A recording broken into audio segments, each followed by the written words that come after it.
নমস্কার বন্ধুরা, আজকে আবার ফিরে এলাম চ্যানেলে। তো আজকে আমি ভাবছিলাম যে কি টপিক নিয়ে আজকে ডিসকাস করব। আমার মাথায় একটা ইন্টারেস্টিং টপিক এলো। আমরা তো সবাই জানি যে আহ, যে ভাল্ব রিপ্লেসমেন্ট, যে একটা ভাল্ব ড্যামেজ হয়ে গেলে সেই ভাল্বটাকে রিপ্লেস করা যায়। এবং তার মানে ভাল্ব মানে হলো আমাদের যে বিভিন্ন চেম্বারগুলো আছে তাদের মধ্যে একটা কানেকশান, দরজার মতো আর কি, লাইক এ ডোর। মানে একটা একটা প্রকোষ্ঠ থেকে আরেকটা প্রকোষ্ঠ মধ্যে একটা করে দরজা থাকে, এবং এই দরজাটা একই দিকে খোলে, বাই ডাইরেকশনাল নয়, দুদিকে নয়, একই দিকে যাবে আর কি, ইউনিডাইরেকশনাল। এবং এই ভালভগুলো কিন্তু আমাদের এই রক্ত চলাচল যে হচ্ছে, এই যে প্রেশার ঠিক মতো ধরে রাখা, এগুলোর জন্য সবচেয়ে ইম্পর্ট্যান্ট রোল প্লে করে কার্ডিয়াক ভাল্ভ। এবং সত্যি এবং হার্টের মোট 4টি ভাল্ভ থাকে: aortic valve, mitral valve, tricuspid valve আর পালমোনারি ভাল্ভ। তা 4টে ভাল্ভই ইম্পর্টেন্ট। তা আজকে আমি সবচেয়ে যেটা ডিসকাস করব যে ইম্পর্টেন্ট ভাল্ভ, সেটা হলো অ্যাওর্টিক ভাল্ভ। কারণ অ্যাওর্টিক ভাল্ভ হলো এমন ভাল্ভ যে ডিরেক্ট হার্ট যখন পাম্প করছে সেই ব্লাডটাকে সেই অ্যাওর্টিক ভাল্ভের মধ্যে দিয়ে সে পুরো বডির মধ্যে ছড়িয়ে দিচ্ছে। ফলে যদি অ্যাওর্টিক ভাল্ভটা কোনোভাবে ড্যামেজ হয় বা অ্যাওর্টিক ভাল্ভ যদি কোনোভাবে সরু হয়ে যায়, তাহলে যা এফেক্টিভ যা ব্লাড যেটা হার্ট পাম্প করছে বডির দিকে, সেটা কিন্তু আস্তে আস্তে কমতে আরম্ভ করে, এবং তার জন্য বিভিন্ন রকম সিমটম হয়। সিমটমগুলি তো বিভিন্ন হয়, যেমন বুকে ব্যথা, শ্বাসকষ্ট, ইভেন সাডেন কার্ডিয়াক ডেথ পর্যন্ত আমরা হয়, এবং ডকুমেন্টেড আমরা দেখেওছি আর কি। তো চিকিৎসা ব্যবস্থার মধ্যে দেখুন, এগুলো তো সিমটম যদি হয়, ডাক্তারের পরামর্শ ইসিজি, ইকোকার্ডিওগ্রাম করলে খুব ইজিলি ধরা যায় ভালভের প্রবলেম।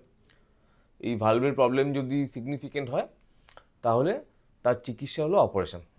সত্যি কথা বলতে কি, ভাল্ভ যদি একবার শুরু হয়ে যায়, তাহলে কিন্তু কোনো ওষুধ নেই যে ভাল্ভটাকে আবার আগের জায়গায় নিয়ে যাবে বা বড় করবে। ভাল্ভ ছোট হয়ে গেল মানে কিন্তু একটা লেভেল পর্যন্ত আমরা ওষুধ এমনি কনজারভেটিভ রাখি। তারপরে একটা লেভেলের পর যখন পেশেন্টের সিমটম হতে আরম্ভ করে, বা ইভেন অনেক ক্ষেত্রে সিমটম না হলেও কিন্তু আমরা ভাল্ভটাকে বদলে ফেলি। এবং চিরাচরিত কাল এই ভাল্ভ কিন্তু আমরা বদলে আসছি, এবং সেটা কিন্তু সার্জিক্যালি। তার মানে ঠিক যেভাবে বাইপাস সার্জারি করা হয়, অনেকটা সেভাবেই একটা বড় এখানে থোরাকাটমি করে, মানে আমাদের রিপ কেসটা ওপেন করে, সেই রিপ কেসটা ওপেন করে আমরা সার্জেনরা ভাল্ভটাকে চেঞ্জ করে অন্য একটা ভাল্ভ, নতুন একটা মেকানিক্যাল ভাল্ভ বা বায়োপ্রস্থেটিক ভাল্ভ ইত্যাদি দিয়ে দেওয়া হতো। তো এইটাই ছিল স্ট্যান্ডার্ড ট্রিটমেন্ট। এখন প্রবলেমটা দাঁড়ালো গিয়ে যে যেহেতু সার্জিক্যাল ভাল্ভ রিপ্লেসমেন্ট, যখন বুক কেটে আমার অপারেশন হচ্ছে, so that is a morbid, মানে বুঝতেই পারছেন যে যদি পেশেন্টটা খুব লিন, থিন, এল্ডারলি, এজেড হয়, তাহলে কিন্তু এই জিনিসগুলো তার পক্ষে নেওয়া, সার্জিক্যাল ব্যাপারটা তার পক্ষে নেওয়া মুশকিল। এবং দেখা গেছে যে বহু পেশেন্টই এই বড় সার্জারির পর আর রিকভার করে না। তো সেই ক্ষেত্রে একটা প্র্যাকটিক্যাল সমস্যা হয়ে দাঁড়াচ্ছিল, এবং সেক্ষেত্রে একটি যুগান্তকারী ব্যবস্থা আমরা নিয়ে আসতে পেরেছি। সেটা হলো, আর আমরা এখন বুক কেটে আর ভাল্ভ সার্জারির দিকে যাচ্ছি না।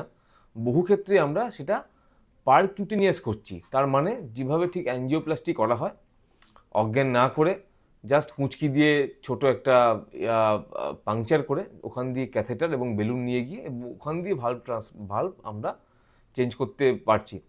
এর ভিডিওগুলো আমি পরে পাশে আমি শেয়ার করে দিচ্ছি আর কি। ভিডিওগুলো খুব ইন্টারেস্টিং।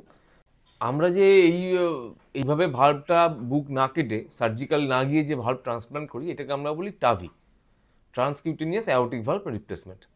এখন আপনারা স্ক্রিনে দেখতে পাবেন যে কিভাবে এই স্টেপগুলো হচ্ছে, কিভাবে ভাল্ভটা যাচ্ছে, এবং কিভাবে আস্তে আস্তে ভাল্ভটাকে আমরা ঠিক জায়গায় প্রতিস্থাপন করছি। এবং 2 দিনের মধ্যে পেশেন্ট একদম ফিট, তাকে ছুটি করা যায় উইদাউট, মানে কোনো কমপ্লিকেশন ছাড়া। এবং এল্ডারলি পেশেন্ট, যারা ধরুন একটা বৃদ্ধ 80 বছর, যাদের লাংসটা খুব খারাপ, সিওপিডি যেটাকে আমরা বলি, যারা আদারওয়াইজ সার্জিক্যালি খুব হাই রিস্ক কেস, তাদের কিন্তু এই টাভি বা এই পারকিউটিনিয়াস যে এই ভালভ চেঞ্জ, এই যে প্রসেসটা, এটা কিন্তু একটা নতুন জীবন দিয়েছে। সো কোট আনকোট বলতে কোনো দ্বিধা নেই, নতুন রে অফ হোপ, মানে লাইফে নতুন রে। তার কারণ আগে কিন্তু এই কেসগুলো কিছু করা যেত না, এবং তাদের একটাই ভবিতব্য ছিল death, and very morbid death. তারা ভুগতে ভুগতে আস্তে আস্তে তাদের ডেথ হতো। কিন্তু এখন কিন্তু সত্যি কথা বলতে কি, আমরা অনেক পেশেন্টে এখন নতুন করে আমরা জীবন দিতে পারছি, যারা লিটারালি লস্ট অল হোপস, যাদের সব হোপ চলে গেছিলো, তারা কিন্তু আমরা এই পদ্ধতির মাধ্যমে আমরা আরও জীবনটাকে আরও বেটার করতে পারছি আর কি। তো আজকে আমি যে স্ক্রিনে আমি এগুলো শেয়ার করছি আর কি, সেগুলো আপনারা দেখবেন। এবং যদি আপনাদের এই এই ট্রান্সকিউটেনিয়াস ভালভ রিপ্লেসমেন্ট বা ট্যাভি সম্পর্কে আপনাদের কোনো কোয়ারি থাকে, আমার নাম্বার দেওয়া থাকলো, ফোন করতে পারেন। এবং কলকাতায় আমরা এই কাজগুলো করছি, আমাদের হসপিটালে আমরা বেশ কিছু কাজ এগুলো করেছি, এবং মেজরিটি অফ পেশেন্ট তারা ভালো আছে এবং আমাদের ফলো আপে আছে। এবং আমার মনে হয় যে ভবিষ্যতে এই সব কেসের নাম্বার আমরা এখানে আরও আমরা যথেষ্ট পরিমাণ বাড়াবো, এবং এটা ওভারঅল একটা গুড থেরাপি এই সব মরবিড পেশেন্টদের জন্য। নমস্কার, ধন্যবাদ।